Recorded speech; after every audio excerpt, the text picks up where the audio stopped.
Have the floor, sir. Thank you.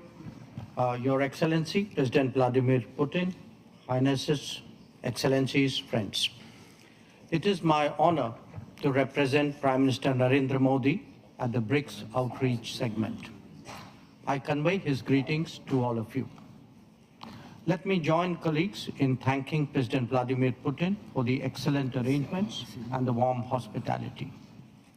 Excellencies, we face the paradox that even as forces of change have advanced, some long-standing issues have only become more complex.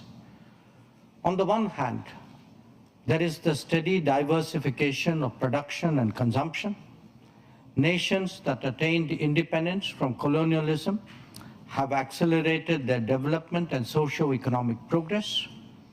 New capabilities emerged, facilitating the harnessing of more talent.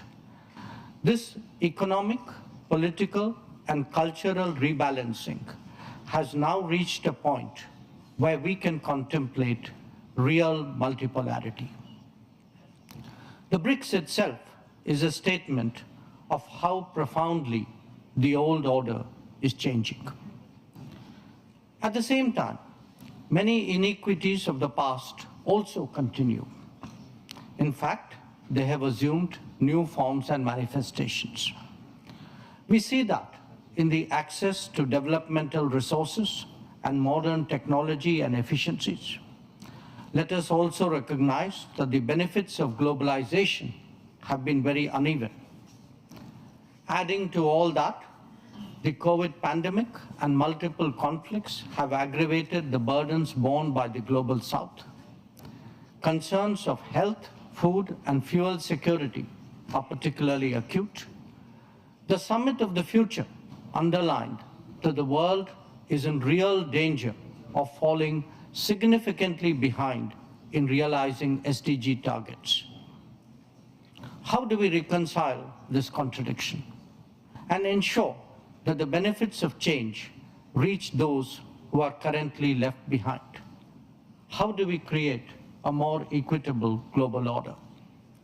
First, by strengthening and expanding platforms of an independent nature, and by widening the choices in different domains and minimizing undue reliance on those that can be leveraged. This is really where BRICS can make a difference for the global South. Second, by reforming established institutions and mechanisms, especially the UN Security Council in the permanent and the non-permanent categories. So too, the multilateral development banks, whose working procedures are just as outdated as that of the UN. India initiated an effort during its G20 presidency, and we are glad to see that Brazil is taking it forward. Third, by democratizing the global economy through creating more production hubs. The COVID experience is a sharp reminder of the need for more resilient, redundant, and shorter supply chains.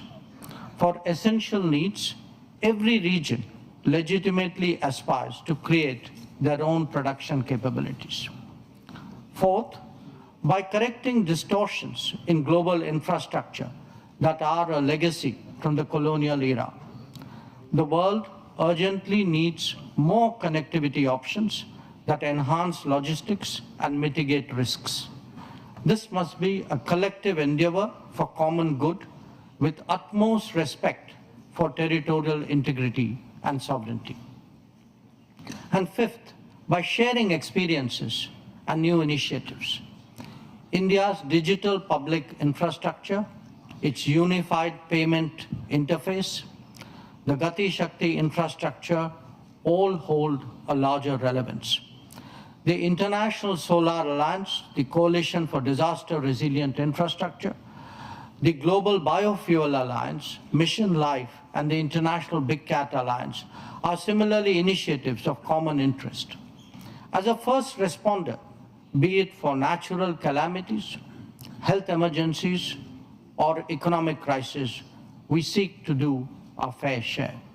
Excellencies, Addressing conflicts and tensions effectively is a particular need of the day. Prime Minister Modi has emphasized that this is not an era of war. Disputes and differences must be settled by dialogue and diplomacy. Agreements, once reached, must be scrupulously respected. International law should be adhered to without exception, and there should be zero tolerance for terrorism. Excellencies, the situation in the Middle East, West Asia for us, is an understandable concern. There is a widespread anxiety that the conflict would spread further in the region.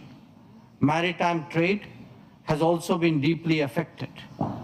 The human and material consequences of further escalation are truly serious. Any approach has to be fair and durable, leading to a two-state solution.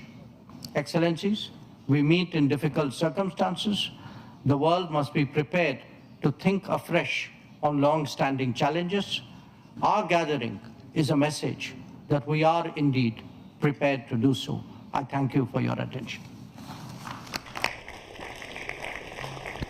Большое спасибо. Индия демонстрирует